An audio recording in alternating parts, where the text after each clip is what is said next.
One of the only phones na masasabi ko kakaiba ang feeling nung nahawakan ko siya. And this is a Redmi K80 Ultra. Redmi siya na medyo elevated ang experience. Alam naman natin si Redmi is a sub-brand ng Xiaomi which mostly caters to the mid-range and the budget users. Actually, itong phone nito, pwede ko sabihin it's more of a flagship killer. Gaano ka-killer itong phone nito? Pag-usapan natin.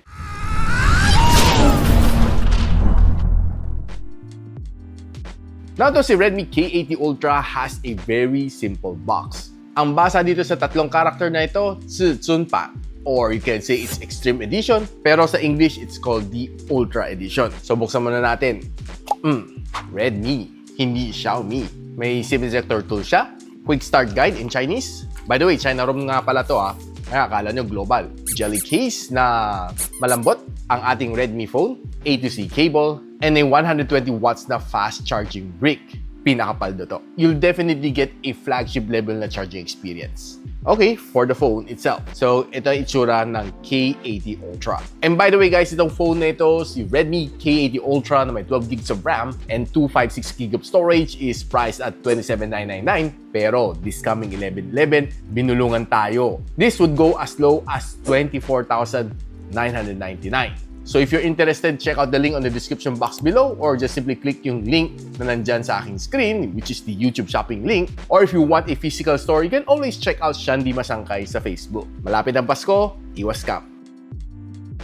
Now, one of the things na gusto ko dito sa kanya is very simple ang kanyang look. Yung kanyang likod is matte finish and I kinda like yung pagka-green nito phone nito. Circle ang kanyang camera bump which is, well, not the best looking one out there. And yung kanyang side looks quite a little bit more of a iPhone-ish design. Almost balance ang kanyang loudspeaker sa ilalim, 6 na butas and sa taas, 5 butas. Almost. And you'll get a almost bezel-less design dahil sobrang nipis na kanyang bezels and maliit din ang kanyang punch hole, by the way. Overall, yung kanyang design, I'll give it a 8.5/10. By the way guys, itong phone nito is currently running HyperOS 3.0 and yeah, kakakuha lang natin ng update just a couple of weeks ago and yeah, it has improved yung stability niya, yung kanyang experience and well, honestly, it feels more of a iOS feel. And naka-Android 16 na rin siya, by the way. Na pagdating naman sa experience ko dito, this one is really fast kasi it has a Dimensity 9400 Plus which is a flagship level chip na meron ni MediaTek. And it has 8 cores and can run as fast as 3.73 GHz dito sa phone na ito, which is kind of blazing fast naman. Day-to-day tasks, wala kang maging problema. Yung mga tipong social media lang, watching videos, mani-mani na lang dito. This one can generate AI image, edit your video, and play some heavy games like mga AAA games. User experience, I would say si HyperOS 3 is quite good, pero there are still some bugs that needs to be fixed. And sa Antutu Benchmark version 11, nakakuha siya ng 2.83 million points. And kung gusto mo makita ibang benchmark nga pala, eto na. Now, this phone has probably one of the biggest battery na meron ng Redmi at 7,410 mAh, which for me is quite massive para sa akin. On day-to-day usage, makunat ang kanyang battery which can last you almost 2 days without even charging. Or sometimes even 3 days pa kung matipid ka gumamit. Basta wala kang heavy gaming, wala kang mobile data the whole day, wala kang heavy video chatting, I think tatagal tong battery niya. Where in fact, almost 28 hours na screen on time ang nakuha ko dito. Sobrang kunat. Now if you want to know the full specs na ito phone na ito, pakita ko sa inyo. Now, in time for my upcoming flight this coming December, I got a new powerbank from Ugreen na 20,000 mAh and a 30 watts na fast GAN charger na may 3 port. Now, one of the good things dito sa charging brick na ito is very small, very handy, madali lang ilagay sa loob ng maleta, sa backpack, sa sling bag. This is definitely going to be a good travel buddy. Meron siya isang A port, 2 C port, and by the way, tinry ko naman mag-charge ng 3 different devices all at the same time. Wala akong naging problema dito dahil mabilis naman siya kumarga.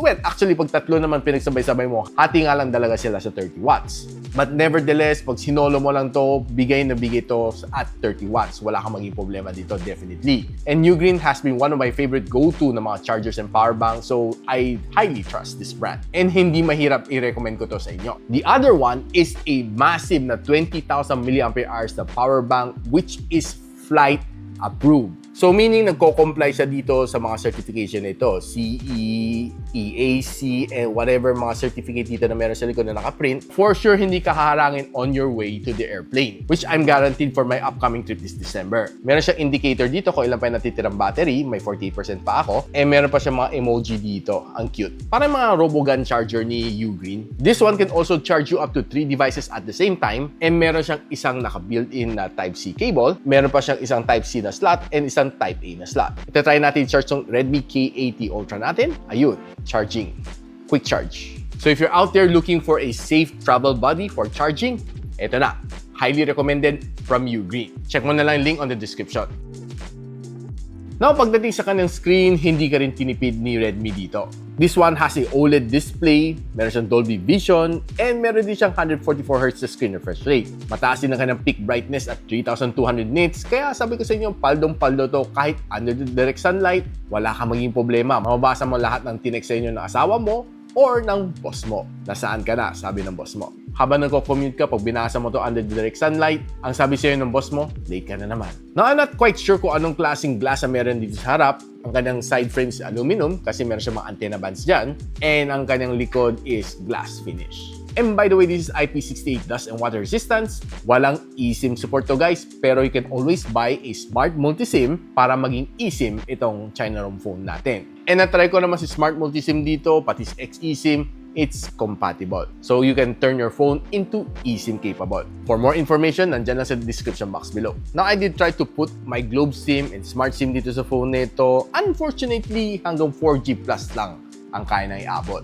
I wish sana umabot siya ng 5G, no? Pero sad to say, SA lang to, hindi NSA. So hello, Smart and Globe, mag-upgrade na kayo ng network nyo. Now, pagdating naman sa browsing experience dito on this phone, Facebook, TikTok, Instagram, wala kang maging problema dahil it will definitely give you a very, very smooth experience basta maganda yung internet connection. Now, if you're trying to watch videos naman dito sa YouTube and sa Netflix, honestly, you wouldn't expect less naman from a flagship level phone like this one, or I mean, flagship killer level na phone like si Redmi K80 Ultra. Maganda naman pinapakita na dito sa atin, and you're definitely in for a treat.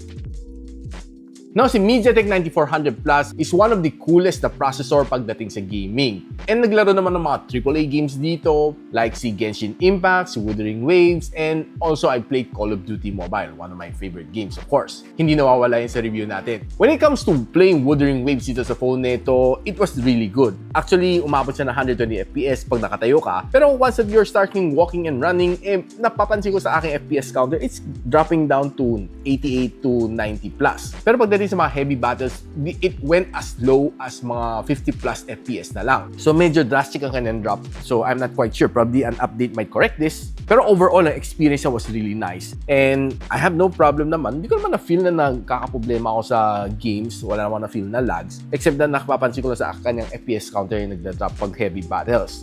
Overall, the sound was good.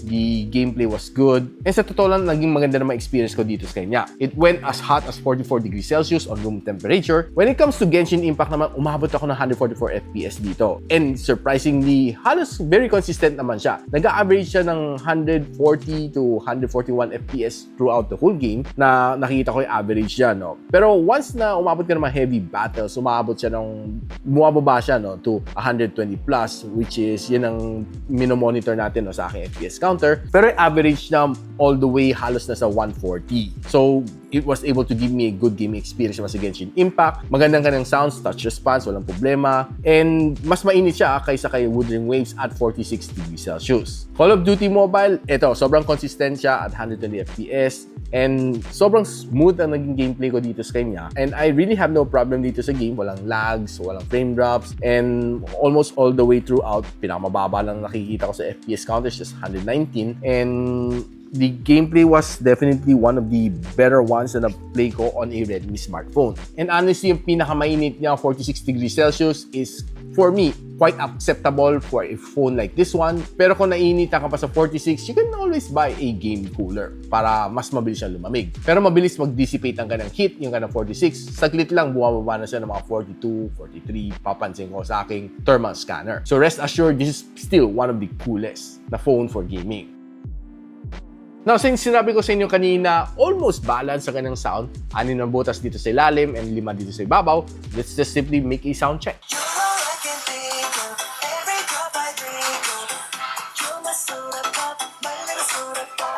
I can say na almost kaya ng labanan ng mga sounds na nilalabas ng mga flagship level phones. Malakas talaga siya, promise.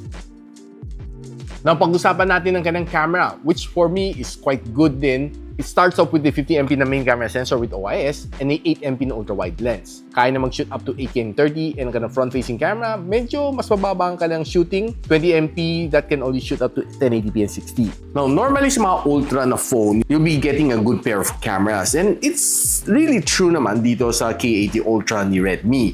On outdoor siya, to be able to get some really nice snaps, maganda mga colors, vibrant siya, and honestly, it's a little bit saturated, pero yung kanyang pagka-saturation is a little bit friendlier sa mga social medias, and you'll be happy to post it sa FB, sa IG, and I really have no problem sa kanya when it comes to outdoors.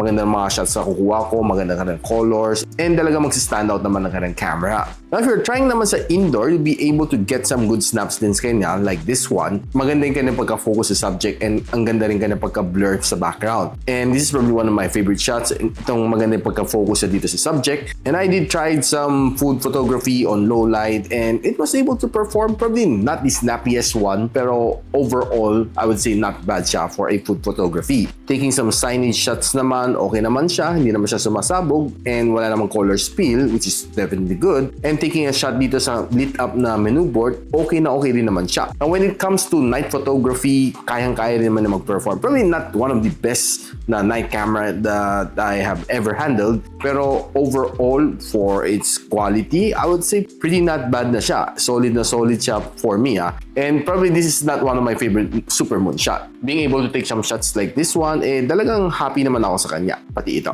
Now, if you're trying to take some photos using its front-facing camera, honestly, it's good, nice, and pagdating sa outdoor, expect mo naman maganda shots, clear na clear, and you'll be able to get some nice details naman sa iyong mukha, except that medyo na-beautify ng konti thanks to its AI, kaya naka-off yung beautification. Pero once you get indoor, you'd expect na medyo magiging soft na yung mukha dahil hindi naman yun ang strength ng K80 Ultra. Here's a sample videos ng front-facing camera. And ito naman performance ng kanyang front-facing camera. Yung nga lang shooting at 1080p and 60 fps. Itong si Redmi K80 Ultra. Sa inyo guys. And here's a sample sa kanyang rear camera. Guys, right now I'm using the Redmi K80 Ultra to take this video and shooting at 4K and 60 fps. Now, with a phone this good, si Redmi K80 Ultra, it's really hard na hindi ko i-recommend to sa inyo dahil sobrang lakas ang kanyang processor, maganda rin ang kanyang camera, well, except yung kanyang front-facing camera. Quite cool siya sa pagdating sa gaming, and sobrang kunat ang kanyang battery na kaya halos 28 hours na screen on time. Plus yung kanyang grip, masarap hawakan sa kamay. Overall, it's really a good recommend sa inyo pagdating sa 11/11 sale and pagdating sa 12/12 sale. Ang Redmi K80 Ultra. Okay guys, bibili na itong phone na ito. Let me know in the comments. And kung meron kayong kilala na napusuan itong phone na ito, and don't forget to recommend this video to them. And kung gusto nyo bilhin itong phone na ito, check it out on the links on the description box below. And of course, don't forget na mag-subscribe din kayo dito sa aking channel. Like nyo na rin, and of course, follow for more. So paano yan? Hanggang dito muna ako, and I'll see you on my next video. Peace out. And so, ako para si Richmond, and you're watching Gadget Sidekick. What's up? Like and subscribe to my channel. Don't forget to hit that notification bell. For one of my latest uploads, click the dito. And for one of my popular uploads, click here.